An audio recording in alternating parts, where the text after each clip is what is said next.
Hey guys, good morning, good afternoon, good evening. This is Ron again from mobinas.com, and we're gonna do a super quick unboxing of the Promate 240S. Kung hindi nyo pa alam kung ano yung Promate 240S, it's a generator. Kaya ako may malaking kutsilyo kasi bubuksan ko yung box. Wala akong ibang gagawin. Tayo ano natin kasi nakita nyo. Okay? So it's from Promate. Okay? Promate yung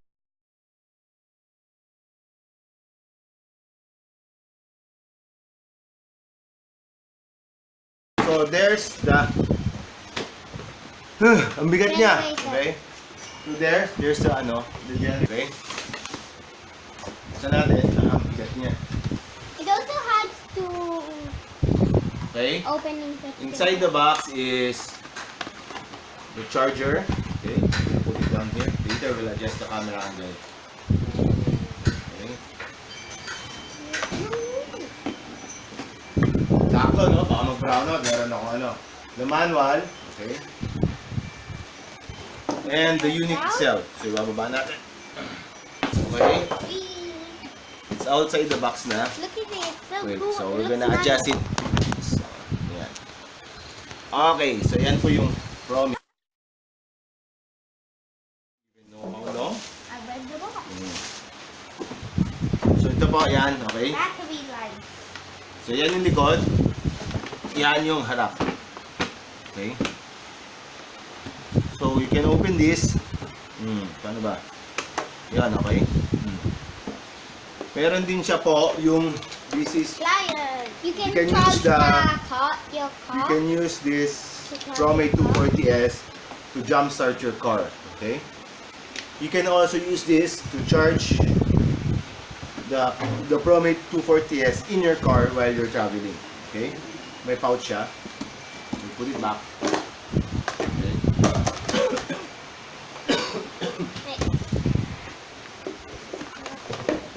Ang dami kong assistant, ano? Okay. So, it's compact, silent, and rechargeable. There's two models, the Promate 240 and the Promate 120. Okay? We got a 240. So, ayan yung available kung saan siya dami. It's usually available sa S&R Ace Hardware. Okay, that's what they said. Wait, I have the press release here. So, before we okay, dito po kinakabit yung jumper. Okay, so tandaan nyo may plus, minus. Okay? Kanin, huwag na ikabit, baka makurente. Okay? Tapos, okay, kita nyo, may saksakan ng shorty. Saksakan ng 220. Okay? USB, may ilaw siya. Okay? The light works even if you don't turn it on. Okay? So, pag brown out, may ilaw ka. May source of light ka. Okay? Display. Well, nakapatay ko siya. How do I turn it on? Okay? So, dito po yung sa socket ng kuryente. Okay. So, socket, cigarette lighter. So, kung meron kang device sa pang cigarette lighter, pwede mo siya dito. Okay? Ano ito? So, dito yung charging. Okay? So, pag i-charge this one, okay? This is where you plug it in to charge your device. Okay?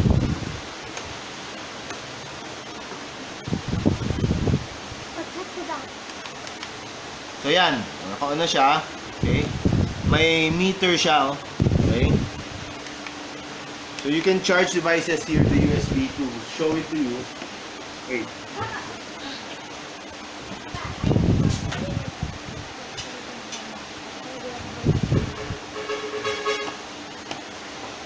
So, here's the phone. Okay? We're using the Cloud Phone X Infinity.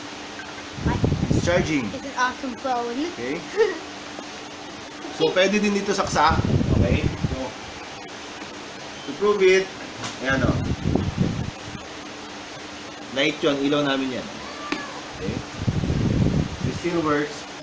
You can charge multiple devices. You have 220, you have USB, you have a 12 volts DC, you can car jumper, and LED light. The weight is 11.14 kilograms without the box. Dimension is 27.3, 26 by 26 by 29.8 centimeters. Yan din May yung inverter only- siya na 400 watts. You can also charge with the solar panel, ano? Wala lang tayong solar panel na request. On a full load, the battery, the generator will last 2 hours. Kung full load po yung mga kaibigan. So, pag sinabi mong full load, siguro naglagay ka ng isang electric fan, isang laptop, diba? So, yung marami. Maganda to sa mga katulad nating work at home, ano? So, why? Pag nag-brown out, what you can do is you can still plug your an electric fan. so, your internet. Diba? Router mo, kabit mo dito. And if you're using a laptop, wala kang problema dahil your laptop has battery, diba? So, you can still continue working. May ilaw pa siya, so pwede kang or pwede kang magkabit ng ilaw, katulad ng ginawa namin. We connected this light. Okay? Ayan, no? Pwede na, kung pinunod, it's dead. When you plug it in again, see? Okay. So if you have one of these USB lights, your Promate 240S generator, electric generator will last longer, no? How do you charge it? Diba? You just plug this in, okay? So any electrical outlet, or you can charge it using your car charger, no? Pinakita ko sa inyo kanina. Okay? You So this one, kung siya kakabit, diba? No. Ito, kakabit mo sa kotse mo, sa car lighter mo. Or if you have a solar panel, you can use the solar panel to attach the charge it. solar panel with charge. Okay? So, kita nyo, wala siyang ingay, di ba? It's so quiet. Okay? So, this place, you can change it. Yeah. Let it say AC voltage, wattage, frequency, battery voltage. Okay. So, there's 4 displays you can see. According to Shotty, is the AC voltage. Okay? Watt rate, Yan, so isa 230 volts yung nilalabas na ngayon. So good siya for normal appliances in Philippines. Ano? Wattage, okay? wattage, Frequency, frequency, okay? And the battery voltage. Okay, the battery voltage, ang alam ko, if I remember correctly during the discussion, dito nyo malalaman yung charge, diba? The inverter works of the until 11. So pag bumaba sa 11, the inverter will not work. You can use 220 appliance na. Okay? Maximum is about 13.8 yata yung charge natin for the battery voltage. Below 11, the USB will still work. Okay? And then below 9, wala na dahil you need to recharge it. Okay? So yan, ang ganda niya, di ba? So it's not that heavy. I can even carry it one hand. So that's the Promate 240S. Sayang I was not able to request for solar panels. Kung meron sa solar panels, I can show you how to connect it. Okay, Amiel's gonna read something daw. Okay. If you're gonna plug in a LED light, it's gonna stay alive for 200 hours. Laptop, 8 hours of charging. Electric fan, 3 hours. Smart phone, charge for 12 times 100%.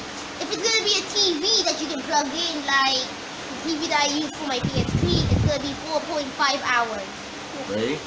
So it's a plug and play 400-watt solar generator designed for a home or condominium. Okay. Also camping. It can be used for home, condominium, camping, road trip, and picnic. Okay, so if you want one of this, you can go to any of the stores that we mentioned earlier. Price is only 11,999. So lahat ng mga work at home dyan, I suggest you have one of this. I'm actually gonna buy either this one if I have enough money, or meron sila yung smaller version, ano? The 120. Okay, asan na yun? Dito yun. Okay. Where is it? Okay, here. The Promate 120 power station naman. It's smaller than the... I'll post the pictures in the article, and then you can visit the website wapinas.com. Thanks guys! Bye!